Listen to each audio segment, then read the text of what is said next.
¿La economía cómo la ves? Claro.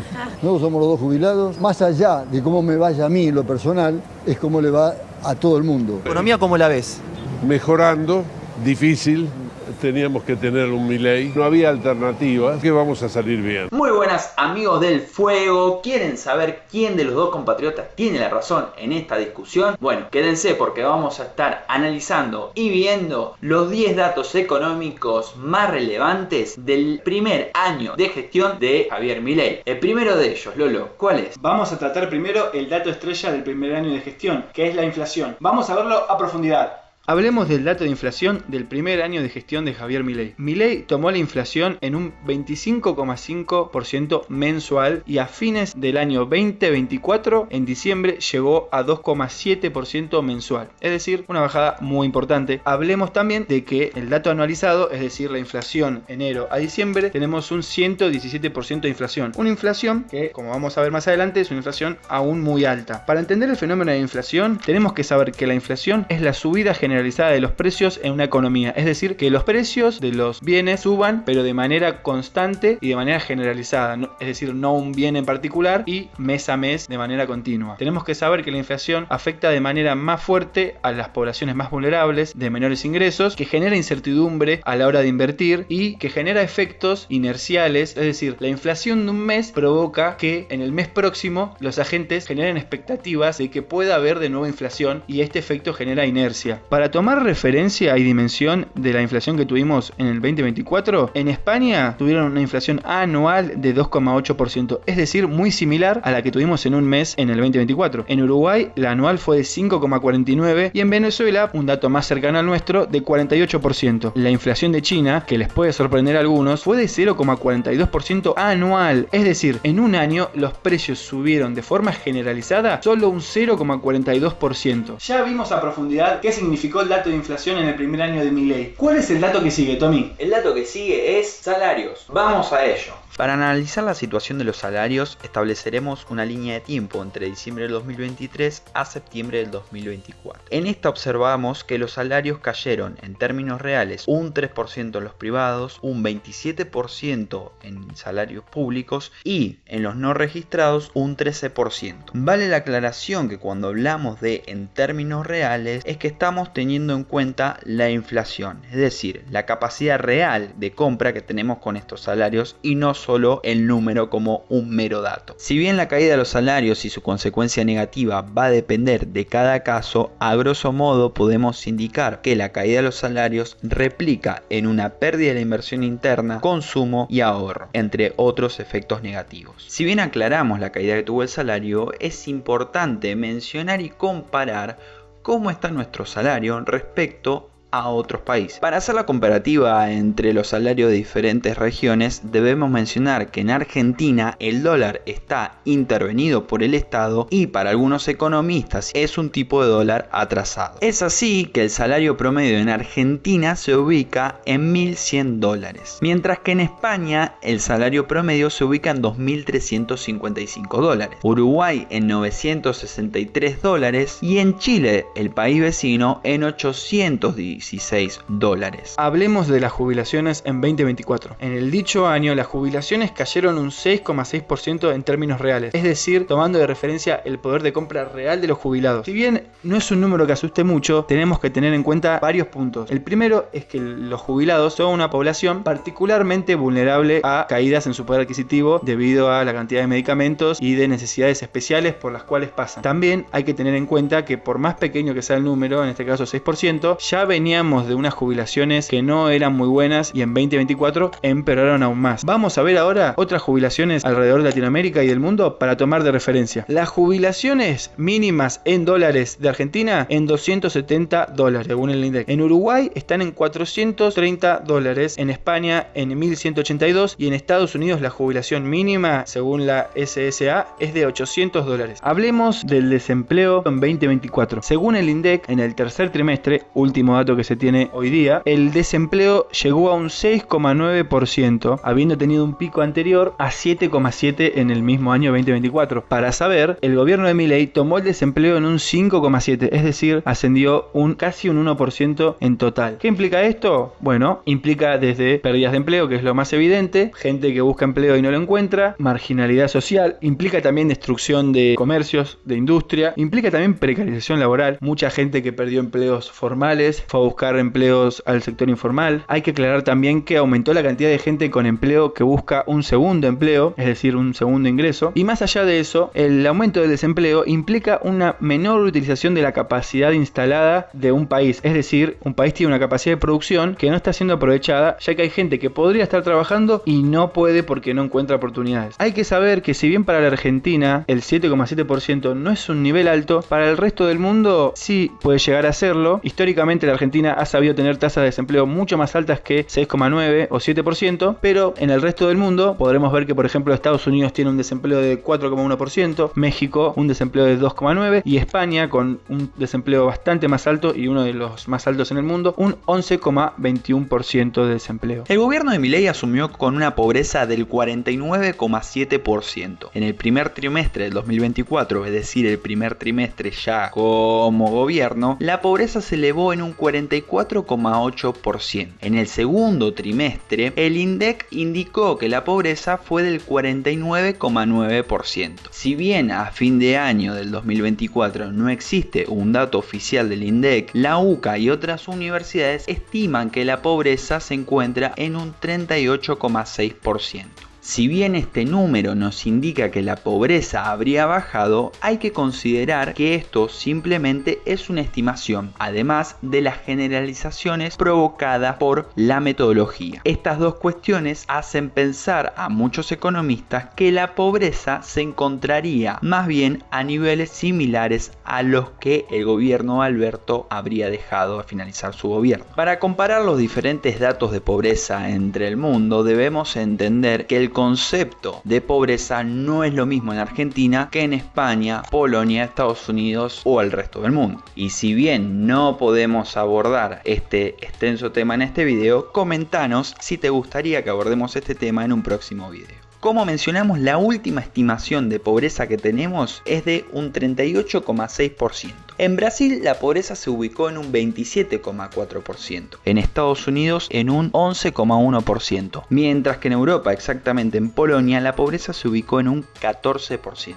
Hablemos de qué ocurrió con la actividad económica en 2024, es decir, qué pasó con el PBI. Subió, bajó, se mantuvo, se estancó. Si bien no existe un dato oficial del INDEC aún, hay muchas estimaciones, algunas por ejemplo como las del FMI, que estiman una caída del 2,8% en 2024 del PBI en Argentina, en una economía que ya había caído el año pasado. También vale destacar que la economía cayó un 2,8% con respecto a 2023, un año en el cual hubo una sequía muy importante que afectó al agro de manera severa. Los sectores que más crecieron en el 2024 son minería, energía y agricultura. Industria, comercio y construcción cayeron de manera estrepitosa. La caída en la actividad económica de la Argentina puede explicarse por las medidas recesivas que tomó el gobierno, como por ejemplo la reducción en el gasto público, que por ejemplo afectó a la obra pública, la cual es uno de los sectores que más cayó en 2024, incluyendo la construcción. También hay que entender que las medidas recesivas que tomó el gobierno afectaron al consumo, lo cual afecta obviamente al consumo interno y a la producción misma del país. Comparemos la actividad económica de distintos países. En Argentina el PBI cayó un 2,8%, en Brasil creció un 3%, en Alemania ya tiene una recesión de varios años seguidos y cayó un 0,2%,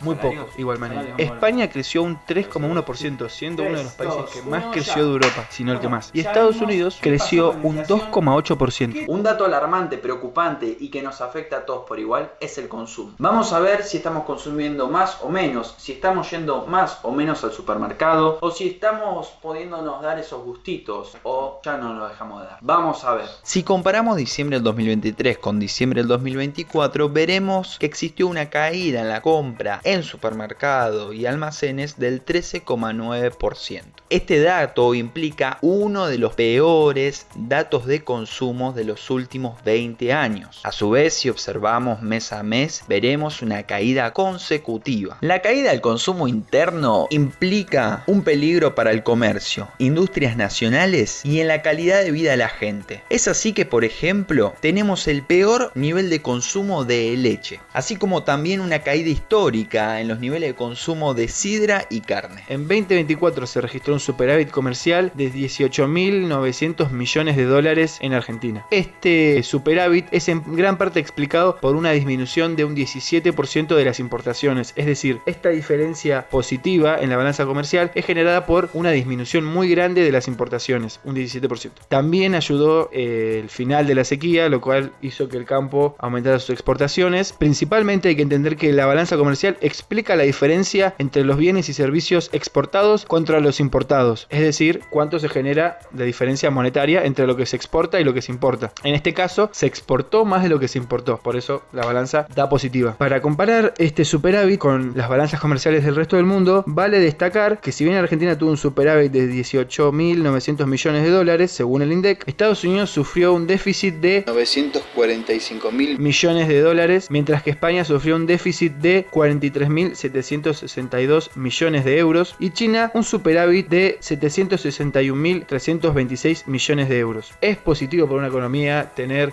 un superávit comercial, ya que implica que no estás perdiendo divisas extranjeras por intercambiar con el resto del mundo. En 2024, el superávit primario fue de 1,8% del PBI, mientras que el superávit financiero fue de un 0,3% del PBI. Estos números se explican por una reducción de los gastos primarios, del 27%. El mayor peso de este ajuste recayó en prestaciones sociales, es decir, jubilaciones y programas sociales. Esto representó un 30% del ajuste, mientras que gasto de capital, es decir, obra pública, fue de un 23%. Y en tercer lugar tenemos los gastos de funcionamiento, que correspondió a un 14% del ajuste. Debemos entender que el superávit corresponde a gastos versus ingresos del Estado. Ahora comparemos los superávit o déficit de las diferentes partes del mundo. Argentina en 2024 tuvo un superávit de 1,7 billones de dólares, mientras que España tuvo un déficit de 52.669 millones de euros. Estados Unidos un déficit de 1.833 billones de dólares y Brasil un déficit de 180.069 millones de dólares. Esto nos indicaría que muchos países no tienen en cuenta el superávit como algo fundamental del desarrollo económico. En el 2024, la brecha del dólar oficial con el dólar no oficial, es decir, el dólar blue, se achicó. El dólar blue terminó el año con una brecha con el dólar oficial de un 16%, mucho menor a la que dejó Alberto Fernández en 2023. Es la brecha del dólar oficial con el dólar extraoficial más baja desde 2019. Datos a destacar del dólar y su brecha. La brecha del dólar existe porque tenemos un tipo de cambio fijado por el gobierno, lo cual dificulta las inversiones extranjeras y las importaciones de bienes, ya que el cepo cambiario limita la cantidad de dólares disponibles para el uso común. Por ende, que la brecha se achique es positivo. Veremos en un futuro si el acortamiento de esta brecha es algo sostenible o es algo artificial impulsado por la utilización de reservas a mansalva. Si bien no podemos hacer una diferencia o una comparación de las brechas de los dólares oficiales con los extraoficiales de los distintos países, porque la gran mayoría de los países establecen el tipo de cambio de manera libre, pero voy a mencionar un par de países y qué tipo de sistema utilizan para determinar su tipo de cambio. Argentina tiene un tipo de cambio fijo, es decir, fijado por la autoridad del gobierno. México tiene un tipo de cambio libre, España tiene un tipo de cambio libre, Brasil también, y dos ejemplos de tipo de cambio fijo son Cuba y Arabia Saudita. Un dato de que el gobierno se hace alarde, pero muchos no entienden, es el riesgo país. Vamos a estar analizando si bajó y cómo implica esto y impacta esto en tu bolsillo y día a día.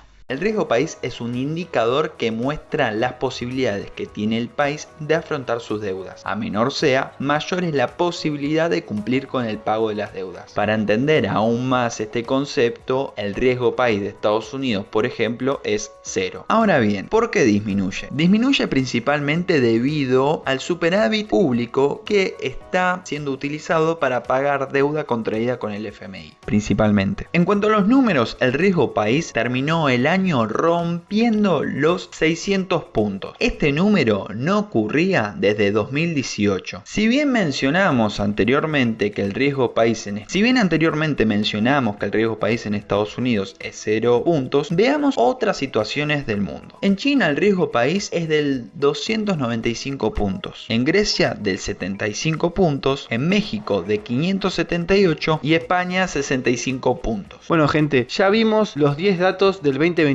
Hagamos un pequeño reconto de todos los datos y planteemos un par de escenarios posibles para el 2025. ¿Qué puede pasar si le va bien a Milei? Si le va bien al plan económico de Milei. Proyectemos estos datos a futuro. Si le va bien a Milei, la inflación seguiría yendo a la baja, pudiendo tocar el piso de 1 o 0%. El desempleo, que está hoy en día estabilizado en un punto más alto que en 2023, se estabilizaría o iría a la baja, es decir, se quedaría en 6, algo o directamente volvería a niveles normales de 5 y pico, 4 y pico. La actividad que estuvo en caída repuntaría con la inversión privada que intenta atraer Milei. Esto está proyectado así por el FMI, que espera que crezcamos un 5% en 2025 y también que crezcamos en 2026, pero en gran parte esto se explica porque es un rebote después de haber caído 2 años seguidos. Realmente, para saber si es un crecimiento genuino va a haber que esperar más tiempo. Si le va bien a Milei, la pobreza caería debido al crecimiento económico, el cual explica el presidente que es la mayor cura para la pobreza, por ejemplo llegando a niveles de 2016-2015, que dicho sea de paso son los años desde los cuales estamos estancados económicamente en PBI per cápita. Si el consumo le va bien en 2025, puede recuperarse con mayor diversidad y posibilidades de consumo, ya que pueden abrirse las importaciones. Y si le va bien a Milei, el superávit fiscal se logra mantener gracias a una recuperación de la recaudación por crecimiento, es decir, como se crece en 2025 puede llegar a recaudarse más que el año pasado y así mantenerse el superávit fiscal. De la misma manera, el superávit comercial puede seguir manteniéndose debido a un aumento en las exportaciones si es que al plan de Milei le va bien en 2025, más bien si le va perfecto en cada uno de todos estos indicadores que estamos mencionando, lo cual es difícil por una cuestión simplemente estadística de que es muy probable de que algo salga mal. ¿O no?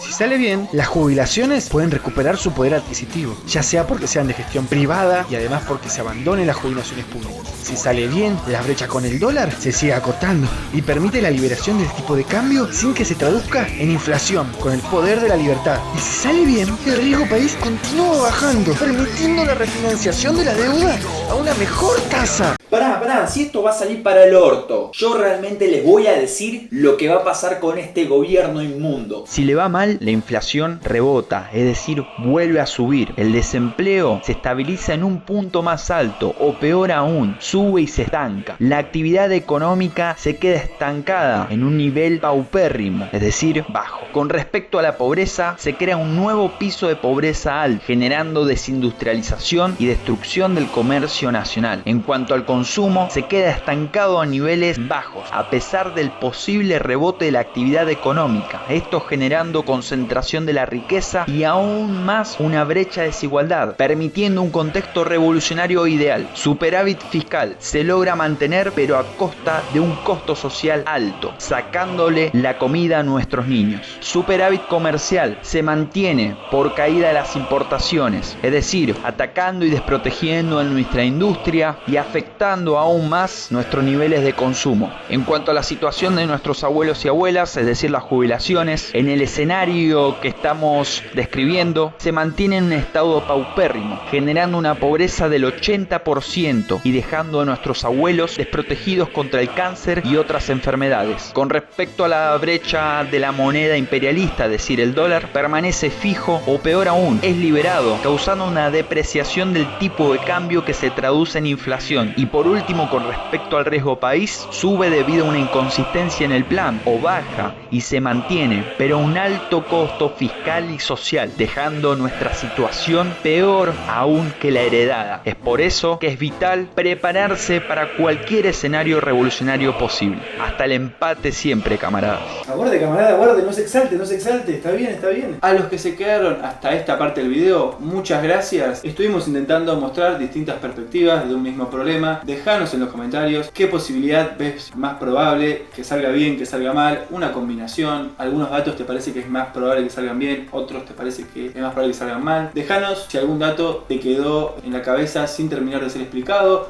a que hagamos un video particular hablando de alguna estadística, algún dato que salió hace poco. Y también si te querés suscribir a este canal que es totalmente autogestionado por mí y Mua, dejarnos tu like, suscríbete, abajo tenés todas nuestras redes sociales para seguirnos y estar al tanto de nuestras noticias. Y para despedirnos, nos vemos cuando la revolución no ocurra.